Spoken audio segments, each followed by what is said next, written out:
වනක්කම් ආයුබෝවන් ආදරණීය දුවේ පුතේ. ඔයා මේ එකතු වෙලා ඉන්නේ අපි ආසම දෙමළ පන්තියේ YouTube channel එකත් එක්ක.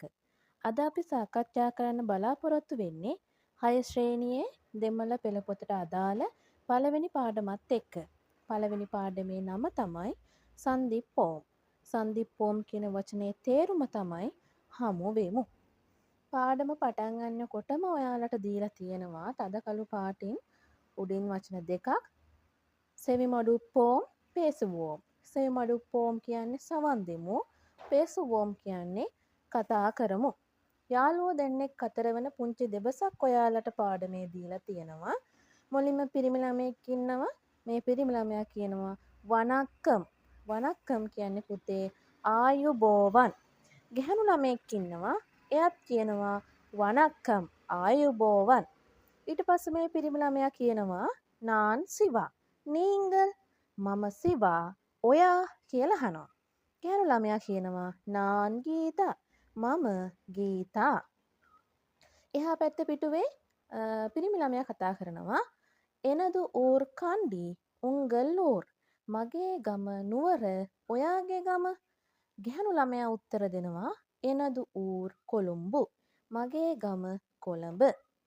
පිරිමි ළමයා කියනවා සන්ධිප්පෝම් නන්රි හමුවෙමු ස්තුති. ගැහැණු ළමයාත් කියනවා මීන්ඩුම් සන්ධිප්පෝම් නන්රි නැවත හමුවෙමු ස්තුති. ඔයාලට තුන්වෙනි පිටුවේ දීලා තියෙනවා සෙයප්පාඩු ඔන්ර.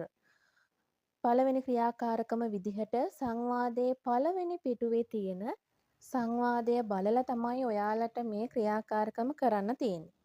බලමු මොකක්ද අපිට දීලා තියෙන්නේ කියලා. මේකේ දීලා තියෙන්නේ අවධානිප්පෝම්. අවධානය යොමු කරමු. පේසුවෝම්. කතා කරමු. ඔයාලට හිස්තැන් පුරවන්න තියෙන්නේ. ඔයාලට පුළුවන් පළවෙනි පිටුවට අදාළව තියෙන දෙබස බලලා මේ හිස්තැනට එන්න ඕනේ උත්තරය මොකක්ද කියලා හොයලා ලියන්න. පිරිමි ළමයා කියනවා ඉස්සෙල්ලාම වනක්කම් කියලා. එහෙනම් ගැහැණු ළමයාත් උත්තර දෙනවා වනක්කම් කියලා. එහෙනම් පළවෙනි හිස්තැනට එන්න ඕනේ වනක්කම් කියලා. පිරිමි ළමයා කියනවා නාන් හිස්තැනක් නීංගල්. මම හිස්තැනට එන්න ඕනේ වචනය දාන්න ඕනේ. නීංගල් කියන්නේ ඔයා. එහෙනම් හිස්තැනට එන්න ඕනේ. ඒ පිරිමි ළමයාගේ නම. එයා ඒ වෙලාවේ එයාගේ නම කිව්වා සිවා කියලා. එහෙනම් ඔය හිස්තැනට එන්න ඕනේ සිවා කියලා. ගැහැණු ළමයා කියනවා නාන් කියලා එයාගේ නම කියනවා. එහෙනම් ඔයාලා හිස්තැනට දාන්න ඕනේ ගීතා කියලා. මේ ගැහැණු ළමයාගේ නම ගීතානේ. එහෙනම් මේ හිස්තැනට දාන්න ඕනේ ගීතා කියලා. ඔයාලට පොඩි පුහුණු වීමක් තියෙනවා අලු පාට කොටුව ඇතුලේ වචන තුනක් දීලා වනක්කම් කියන්නේ පුතේ ආයුබෝවන් නාන් කියලා ඔයාගේ නම කියන්න ඕනේ. ඊට පස්සේ නීංගල් කියලා ඊළඟ කෙනාගෙන් අහන්න ඕනේ. ඔයාලට පුළුවන් ඒ විදිහට ඒ ක්‍රියාකාරකමේ යෙදෙන්න. හතරවෙනි පිටුවේ තියෙනවා ඊළඟ ක්‍රියාකාරකම අවධානිප්පෝම් පේසුවෝම්. අවධානය යොමු කරමු කතා කරමු. දෙවෙනි පිටුවේ තියෙන සංවාදය බලලා තමයි ඔයාලට මේ හිස්තැන් පුරවන්න තියෙන්නේ. පිරිමි ළමයා කියනවා එනදු ඌර් කියලා. එතකොට මේ හිස්තැනේ ඔයාලා ලියන්න ඕනේ සංවාදය බලලා මේ පිරිමි ළමයාගේ ගමේ නම.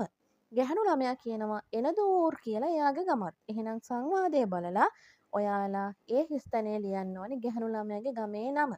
පිරිමි ළමයා කියනවා මීන්ඩුම් සන්ධිප්පෝම් නන්රි. නැවත හමුවෙමු ස්තුතියි කියනකොට ගැහැණු ළමයාත් ඒකට ඒ විදිහටම උත්තරේ දෙනවා. එහෙනම් ඔයාලට පුළුවන් දෙවෙනි පිටුවේ තියෙන සංවාදය බලලා උත්තර ලියන්න.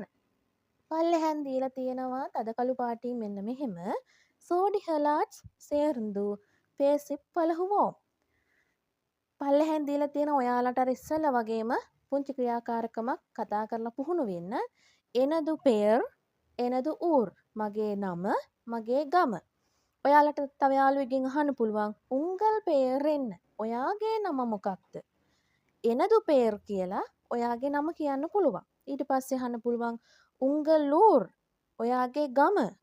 එනදු ඌර් කියලා ඔයාගේ ගම කියන්න පුළුවන්. පස්වෙනි පිටුවේ තියෙනවා පුතේ පුංචි තවත් සංවාදයක්. මේ සංවාදෙත් ඉන්නවා පුංචි යාළුවෝ දෙන්නේ.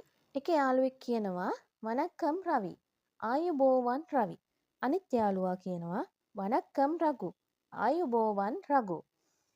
අනිත් යාළුවා කියනවා රවි එප්පඩි සොහම්. රවි සැපසනීප කොහමද? එතකොට ඔන්න රවි කියනවා නල්ල සුහම් රඝු. හොඳින් ඉන්නවා රඝු. යාළුවෝ දෙන්නම කියන එකට එකතු වෙලා මීන්ඩුම් සන්දිප්පෝම් නන්රි. නැවත හමු වෙමු. ස්තුතියි. යාළුවෝ දෙන්නම එකට කියනවා නන්රි. ස්තුතියි කියලා. පුංචි ක්‍රියාකාරකමක් තියෙනවා ඔයාලට ඉස්සෙල්ලා වගේ කතා කරලා පුහුණු වෙන්න. එනදු පෙයර් කියලා ඔයාගේ නම කියන්න පුළුවන්. උංගල් පෙයර් එන්න. ඔයාගේ නම මොකක්ද? එනදු ඌර්. ඔයාගේ ගම කියන්න පුළුවන්. එප්පඩි සුහම්.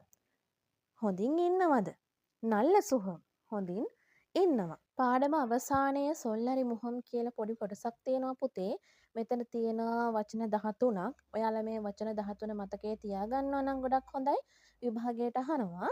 නාන් කියන්නේ මම, එනදු කියන්නේ මගේ, නීංගල් කියන්නේ ඔබ, වනක්කම් ආයුබෝවන්, ඌර්ගම, කණ්ඩි නුවර, කොළොම්බු කොළඹ, මීන්ඩුම් නැවතත්, නන්රි ස්තුතියි, උංගල් ඔබේ, පෙයර් නම, එන්න මොනවද මොකක්ද, සන්දිප්පෝම් හමුවෙමු.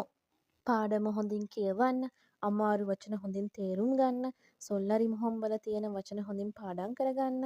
අදට තියෙන පාඩම ඉවර නිසා අලුත් පාඩමකින් හමු වෙනකම් පතන්නම් ඔබට සුබ දවසක් කියා. වනක්කම් ආයුබෝවන්.